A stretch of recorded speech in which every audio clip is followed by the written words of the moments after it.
101,5 Frei Caneca FM. Olá, ouvinte da Frei Caneca, internauta, você que nos acompanha aqui na Rádio Pública do Recife. Eu sou Nice Lima, produtora e apresentadora da Frei Caneca FM. E a gente se encontra sempre no Salada Pop, de segunda a sexta-feira, das 2 às 4 da tarde.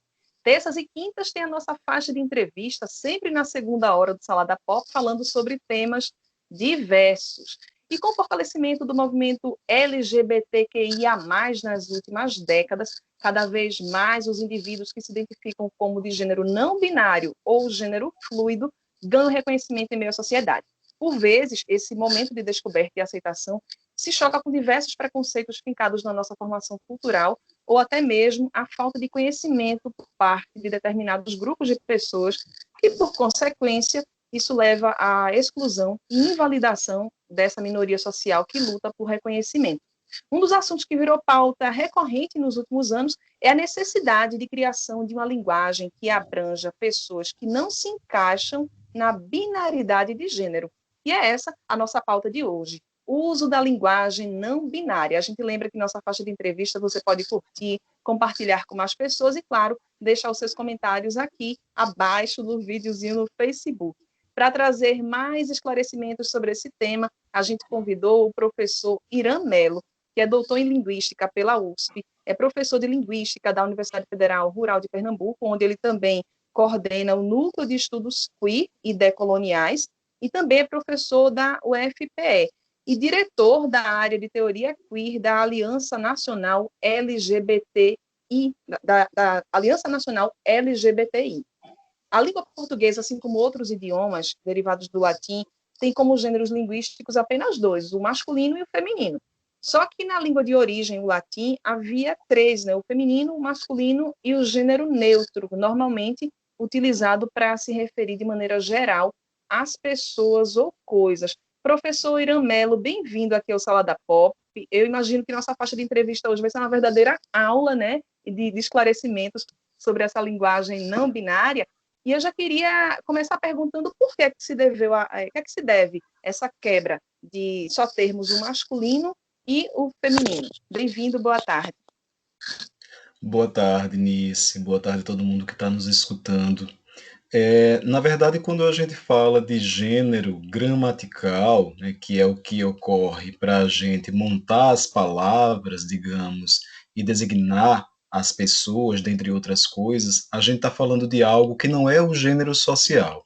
O gênero gramatical são recursos que as palavras têm, que compõem os termos, para que a gente deixe uma frase funcionando de uma maneira coesa, por assim dizer. Dentre várias funções que ele tem, o gênero gramatical, né, que são as partículas da palavra, a gente pode designar alguém, uma pessoa, mas também pode designar coisas, um grupo, etc. Por exemplo, quando a gente diz casa, a palavra casa tem uma marca de gênero gramatical, né? E aí eu relaciono, inclusive flexiono com o artigo a e digo, por exemplo, a casa branca, com o adjetivo branca. Mas isso em nada, nessa partezinha da palavra casa, que é o finalzinho lá, que é a terminação, em nada tem a ver com o gênero social que diz respeito ao gênero das pessoas. Então, o gênero gramatical não tem uma correspondência com o gênero social. Ao longo do tempo, ele foi ganhando essa significação. O gênero gramatical também serviu para designar, para significar também o gênero social, como é o caso, por exemplo, da palavra menino. Então, se eu digo o primeiro menino, né, e não a primeira menina, por exemplo, tanto o artigozinho ali, que é formado pela palavrinha o, primeiro, né, o finalzinho o, e menino o também, essa partículazinha no final das palavras, em alguns casos, servem para designar gênero social. Então, gênero gramatical não é a mesma coisa que gênero social, é uma possibilidade de designação na língua. Isso acontece em algumas línguas, como é o caso do português e algumas línguas neolatinas, porque vem dessa formação do latim. Mas do latim para cá, da construção do português no latim para cá, muita coisa aconteceu. Então, a gente perdeu algumas formas de gênero gramatical que existiam lá para trás, que designavam outras coisas. Então, gênero, por exemplo, há algum tempo designava espaço, longitude, não só gênero social. Então, essas marcas, no final da palavra, ou então na composição da palavra, designavam outras coisas também. Na constituição do português, do espanhol, do francês, do italiano, línguas neolatinas, nós fomos adaptando isso pelo próprio uso, e no português a gente não tem uma configuração de marcas de gênero que vão designar, gênero gramatical, que vão designar um suposto gênero neutro para as pessoas. Mas a gente tem alguns recursos na língua que ainda indicam isso. Por exemplo, o O é típico como uma terminação que vai indicar um gênero social masculino, porque lá ele especifica um gênero gramatical chamado de masculino.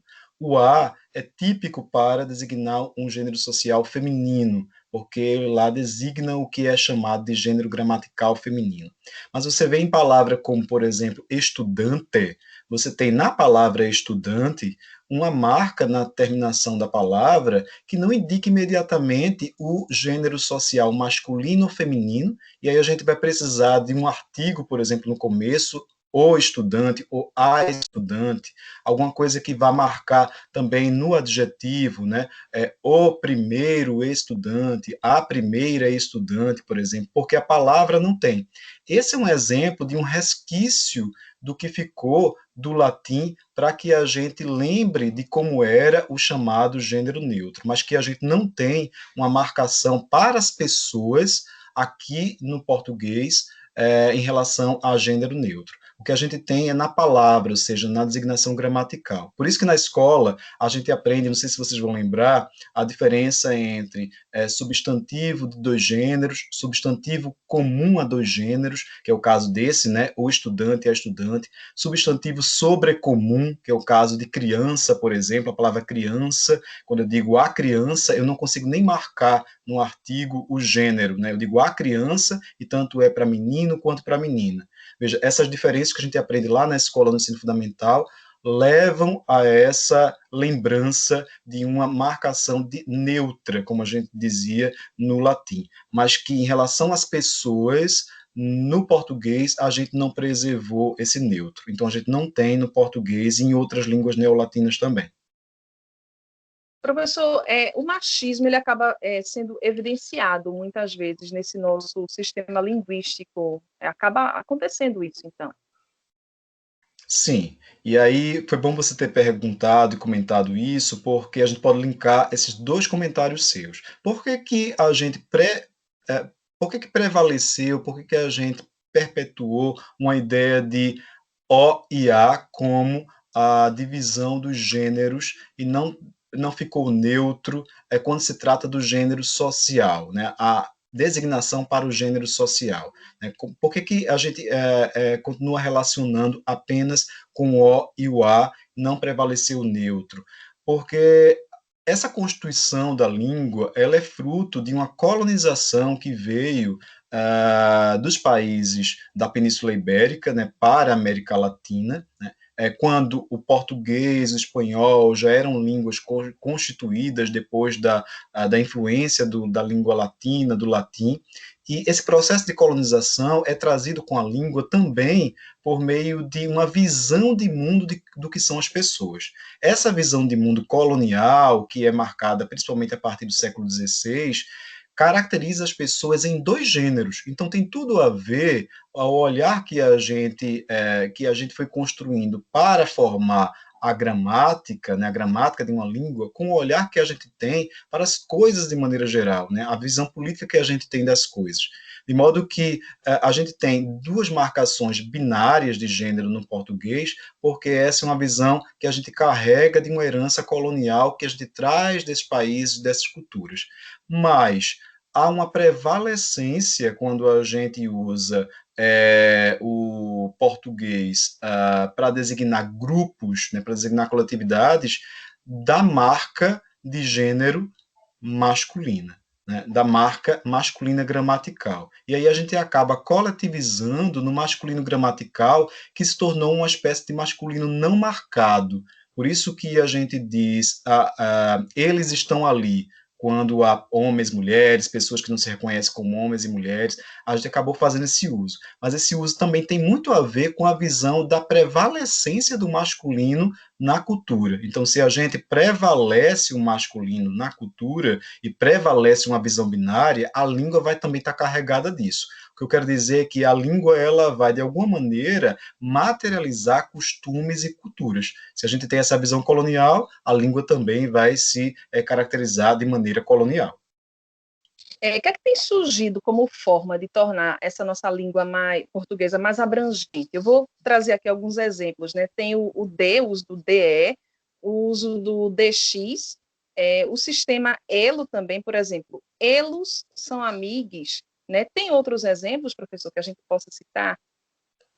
Sim, aí o que é que acontece? Na nossa língua, na maneira como o português foi construído, existem várias palavras, como aquelas que eu mencionei agora há pouco, estudante na sua forma interna, criança na sua forma interna, na relação com outros termos da frase, que não vão marcar diretamente o gênero social, né? Então, essas formas, elas já são típicas para se utilizar a grupos e pessoas, muitas vezes pessoas individuais, quando a gente está falando de gente, de pessoas, sem exatamente correlacionar o masculino ou o feminino, essa visão dicotômica, né?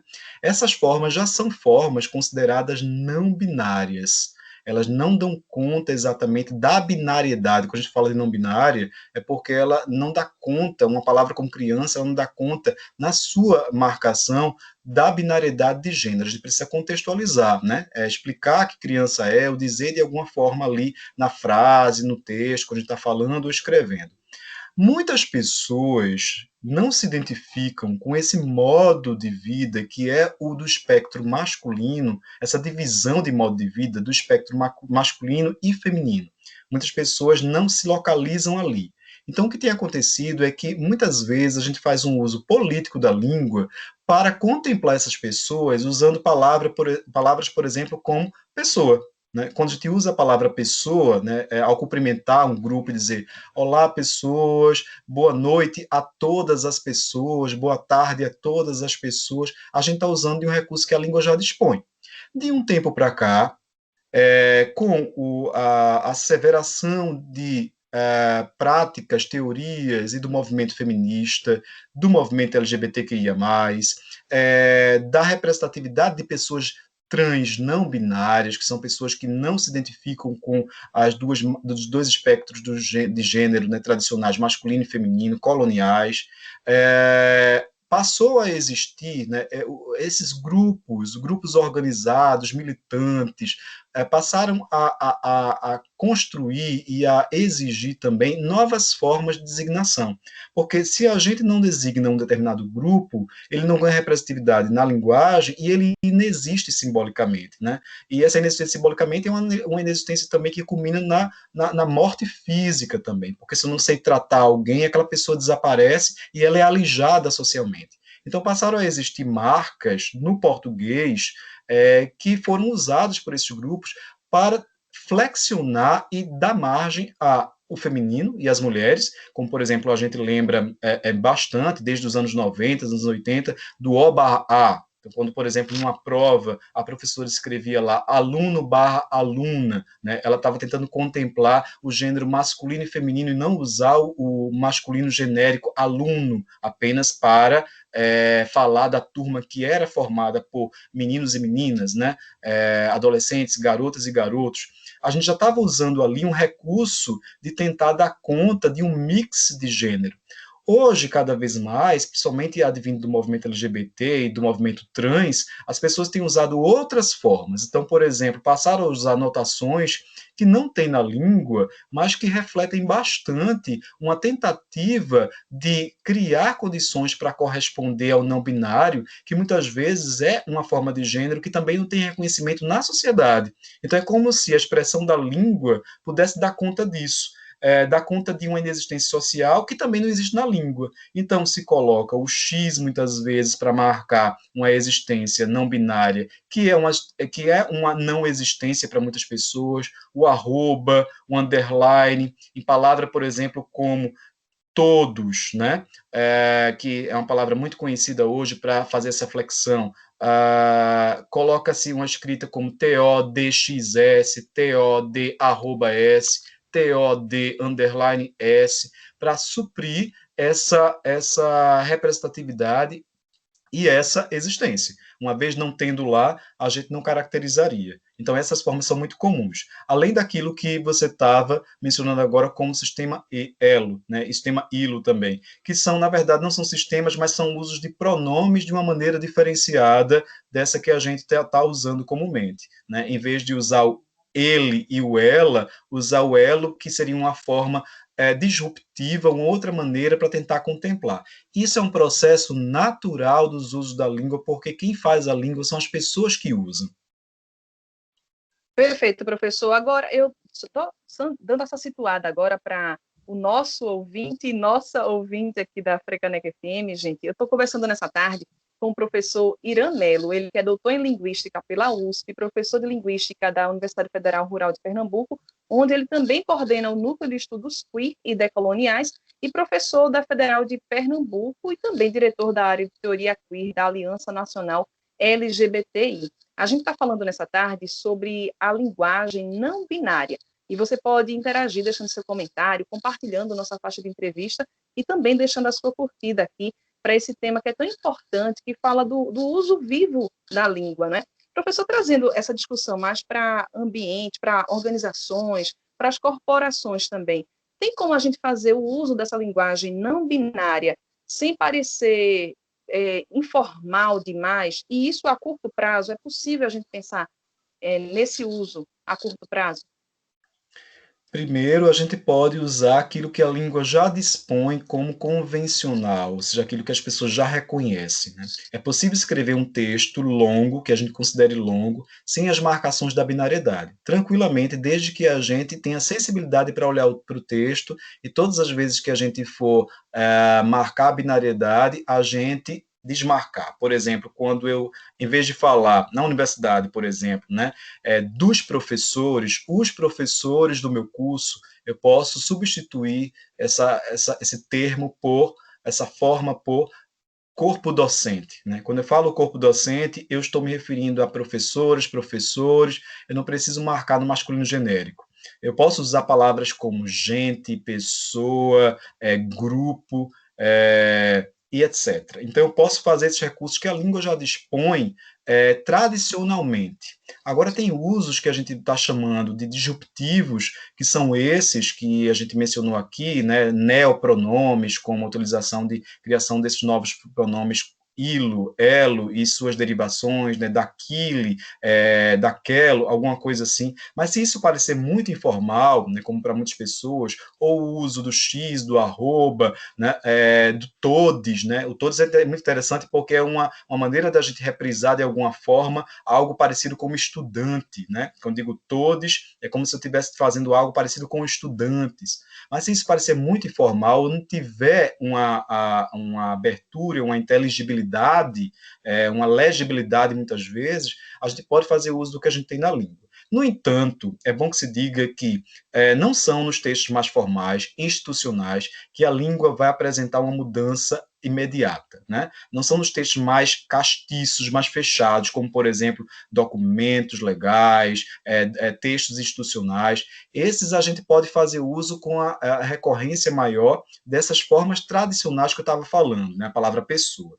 Mas a língua vai mudar principalmente em textos mais informais, ela vai dar o pontapé de mudança em textos mais informais, e em textos principalmente escritos e falados por jovens. É assim que a língua geralmente vem mudando. No movimento de descrição de uma língua, quando a gente observa a mudança, a gente percebe que a oralidade, que as práticas faladas e que os textos mais informais, sobretudo aqueles produzidos por jovens, pessoas jovens, têm sido a catapulta da mudança. Quem viver verá, E eu vou dizer para você, Nice, e para as pessoas que estão nos ouvindo, olha, eu não falei os ouvintes, eu falei para as pessoas que estão nos ouvindo, né? Aqui, Que geralmente, eu uso ouvintes, internautas, né? Internautas, mas então, as ouvintes, os ouvintes, né? A palavra ouvintes acaba contemplando, né, professor? É o mesmo caso de estudantes também, né? acaba contemplando. E aí se acaba contemplando, mas é muito parecido com o estudante. Se eu digo a vocês, ouvintes, e eu digo o ouvinte, né? Eu vou marcar na binariedade, porque perceba que eu não digo na palavra binariedade, mas eu digo no artigo, né? O ouvinte, né? Aquela palavra que antecede. Então eu posso dizer as pessoas ouvintes. Então, as pessoas ouvintes, né? A você e as pessoas ouvintes nisso. Eu digo que quem viver verá. O que a gente, por exemplo, usa hoje como todes, que é parecido com o que já existe, estudantes, tem uma propensão maior para permanecer, né? O que significa que daqui a algum tempo, vamos supor, daqui a mais ou menos 50, 100 anos, essa palavra pode ser absorvida de tal forma que ela vai entrar num vocabulário oficial, né? O que não é exatamente a língua. O vocabulário oficial é apenas uma parte de constituição dos usos da língua. Talvez notações como o X, como uma forma vocálica, o arroba, o underline, não. Né? Talvez não. Mas até isso a gente pode ver que no futuro permanecerá. Afinal, hoje em dia a gente vocaliza o hashtag. Né? Lembra do hashtag que a gente usa muito como indexalização das palavras? A gente vocaliza o hashtag muito facilmente.